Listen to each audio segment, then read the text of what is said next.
Think a dime is only worth 10 cents? Not always.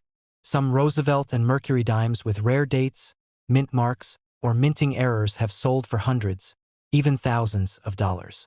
Before you spend that dime, check it closely.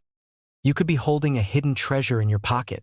The 1984 United States one-dime coin may look like a simple, everyday piece of change to most people, but for coin collectors and enthusiasts, it is yet another reminder that even small denomination coins can hold hidden treasures.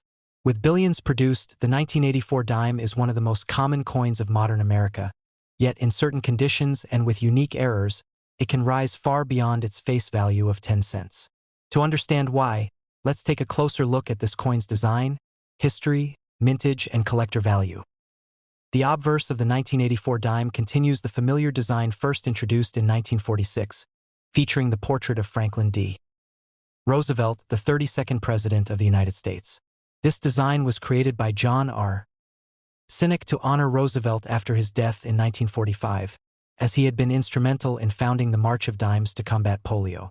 On the obverse, Roosevelt faces left, with the word liberty along the left rim, the motto "I in God we trust" beneath his chin, and the date 1984 to the right. The mint mark, indicating the mint where the coin was struck, appears just above the date. The reverse design, also by John R. Sinek, is symbolic and patriotic. It features a torch in the center, representing liberty, flanked by an olive branch on the left, symbolizing peace, and an oak branch on the right, symbolizing strength and independence. Encircling these images are the inscriptions United States of America at the top, E pluribus unum across the center, and one dime at the bottom. This balanced and elegant design has endured for decades and remains in use on dimes today. When it comes to mintage, the 1984 dime was struck at 3 mints: Philadelphia, Denver, and San Francisco.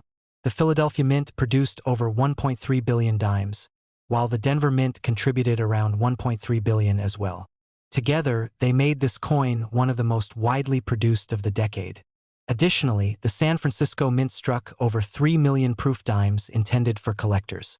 With such massive numbers, it's no surprise that the 1984 dime remains easy to find in circulation today. Because of the high mintage, most 1984 dimes are worth only their face value in circulated condition. However, the story changes when it comes to coins in pristine mint state condition or special proofs. Collectors look for coins with full bands on the reverse, the sharply defined horizontal lines in the torch which indicate a strong strike. A 1984 dime graded MS67 with full bands designation by PCGS or NGC can sell for $500 or more at auction, as these are exceptionally rare for this year. Even coins in MS66 can bring $100 to $200, far above face value. Proof coins from San Francisco also attract collector interest. A 1984 proof dime with deep cameo contrast, meaning frosted devices and mirrored fields, can be worth $20 to $50 in high grades, and a perfect PR70 deep cameo can fetch $150 or more. While these may not seem like astronomical prices, they represent a huge premium over 10 cents. What really makes the 1984 dime exciting for collectors, however, are mint errors and varieties. Errors happen during the minting process and can transform an ordinary dime into something unique and highly collectible. One of the most popular types of errors is the off-center strike, where the design is not properly aligned on the blank. Slightly off-center dimes might be worth $20 to $50, but more dramatic examples showing 50% or more off-center with the date visible can sell for hundreds of dollars. Another valuable error is the double strike, where the coin is struck twice, sometimes with a noticeable shift between impressions. A dramatic double-struck 1984 dime could easily sell for $200 or more. Broad strikes, where the coin is struck outside the retaining collar and spreads wider than normal, are also collectible, typically selling for $40 to $100 depending on severity. Wrong planchet errors are especially coveted. Sometimes a dime is mistakenly struck on a blank meant for a penny, nickel, or foreign coin. For example, a 1984 dime struck on a copper cent planchet would appear smaller and reddish in color, and such an error could be worth $1,000 to $3,000 at auction. Coins struck on foreign planchets, such as those intended for Latin American or Caribbean coins, are also highly prized by collectors. Die errors such as clashes and cuds also add value. A die clash occurs when the obverse and reverse dies strike each other without a planchet in between, transferring faint design details onto the dies. These ghostly impressions show up on the coins and are popular with collectors, often selling for $50 to $150. A cud, which happens when a piece of the die breaks off, leaves a raised blob of metal on the coin. These can vary greatly in value depending on size and location, but dramatic examples can sell for several $100s. Auction records prove just how valuable some 1984 dimes can be. In one case, a 1984 P. Roosevelt dime graded MS-67 full band sold for more than $500, and another example in the same grade realized a price over $600. Error coins have also brought impressive prices, with dramatic wrong planchet or off-center errors selling for thousands. For most Americans, the 1984 dime is just another coin that passes through their hands without a second thought. But for collectors, it represents an opportunity to uncover hidden value. Whether it's a perfectly preserved mint state example, a stunning proof with deep cameo contrast, or a fascinating error that tells the story of the minting process, the 1984 dime proves that even the smallest coin can carry big surprises. The lesson here is simple: always pay attention to your change. A dime from 1984 might not seem special at first glance, but under the right circumstances it could be worth far more than 10 cents. From high-grade examples worth hundreds of dollars to dramatic error coins worth thousands, the 1984 Roosevelt dime reminds us that in numismatics, treasures often hide in plain sight. The 1996 United States Roosevelt one-dime coin may seem like just another common piece of change, something you might overlook at the bottom of a drawer or in a handful of pocket coins, but hidden among the billions of dimes minted in that year are examples that tell a much bigger story. Some of these coins, particularly those struck with errors or preserved in remarkable condition, have crossed auction blocks for jaw-dropping prices, proving once again that even the smallest coin can carry immense value when rarity and collector demand meet.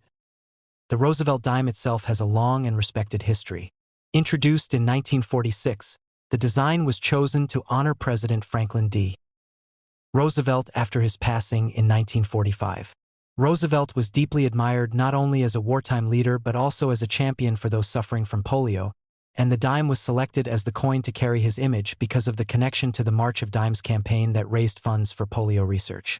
By 1996, the Roosevelt dime had been in circulation for half a century, still bearing the familiar portrait of Roosevelt on the obverse and the torch, olive branch, and oak branch on the reverse, symbols of liberty, peace, and strength.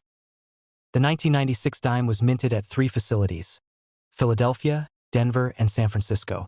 Philadelphia struck coins with no mint mark, Denver produced coins with a D mint mark, and San Francisco made proof coins marked with an S.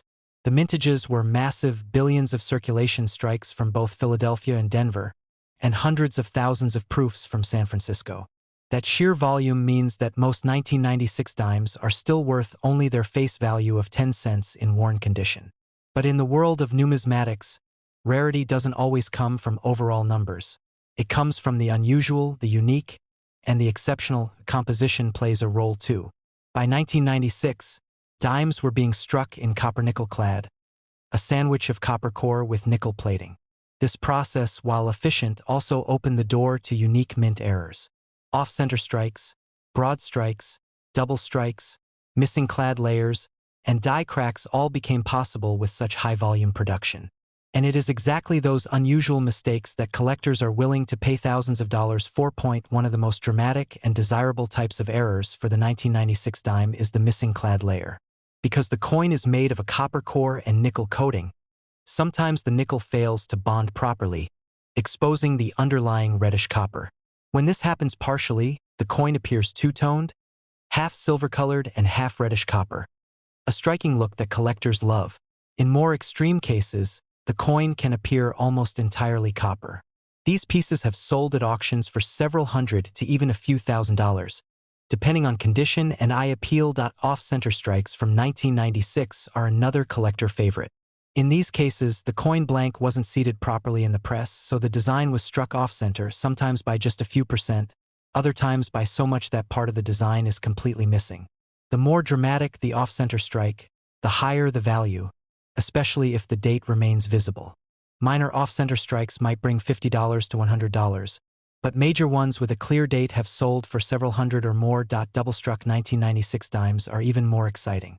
These errors happen when a coin is struck more than once, often creating a ghost-like doubling of the design. Some dramatic double strikes show parts of Roosevelt's portrait overlapping or repeated, creating a coin that is both bizarre and valuable. At auction, these kinds of errors have realized $500, $1,000, or even more, depending on the severity and grade. Then there are broad strikes, which occur when a coin is struck without a proper collar, causing the design to spread out beyond its normal borders. A broad-struck 1996 dime looks oversized and irregular compared to normal coins, and such pieces often fetch several $100s from collectors. Die cracks and cuds, areas where the die itself breaks and leaves raised metal on the coin, are smaller but still appealing errors that can increase value significantly, especially when the cracks or cuds are large and prominent. But errors are only half the story. Condition is the other critical factor in determining value. The grading scale, from 1 to 70, is used to evaluate how well a coin has been preserved. While most 1996 dimes in circulation grade in the very fine or extremely fine range, uncirculated coins graded MS65 or higher are much scarcer. And at the very top, in MS68 or MS69, they are truly rare. One 1996 D-dime graded MS68 by PCGS sold at auction for well over $1,000, a staggering sum for a modern clad dime. Proof coins from San Francisco, especially those graded PR70 Deep Cameo, have also brought hundreds of dollars at major auctions. Perhaps the most astonishing sales have come from dramatic error coins paired with pristine condition. At major numismatic auctions, 1996 Roosevelt dimes with striking off-center errors, double strikes, or missing clad layers have crossed the block for prices ranging from $2,000 to $5,000, with a few exceptional examples even higher. It's almost unbelievable to think that a coin with a face value of just 10 cents has sold for prices rivaling luxury watches or even used cars, but that's the magic of rarity and collector passion. For collectors, the 1996 dime also holds a special place as part of the larger Roosevelt dime series. While not a key date by mintage, it represents the continuing story of a design that has now been in circulation for nearly 80 years. And the presence of these dramatic mint errors makes it a particularly memorable issue, reminding collectors that even in modern times mistakes happen, and when they do, they create treasures. What's perhaps most exciting is the fact that these coins are still out there. Unlike rare 19th century gold pieces or early American coppers, the 1996 dime is still in circulation, and anyone could stumble across one in a roll of change, a bank box, or even loose coins in a drawer. For many collectors, that's the dream: to find a rare error or a high-grade example in the wild, to pull treasure from ordinary change. So the next time you see a 1996 dime, take a closer look. Check for missing clad layers, look for off-center strikes, examine the surfaces for dramatic doubling or broad strikes. That little coin in your hand might not just be worth 10 cents. It could be a hidden gem worth hundreds, thousands, or even more. And it's exactly these possibilities, these stories of coins discovered in the most ordinary places and later selling for extraordinary prices, that keep the world of coin collecting alive with excitement. The 1996 dime is proof that even in a modern era of mass production, uniqueness still emerges, and when it does, it carries with it not just value but a story, one that connects mint workers, collectors, and ordinary people who one day might find themselves holding a coin far rarer and more valuable than they ever imagined.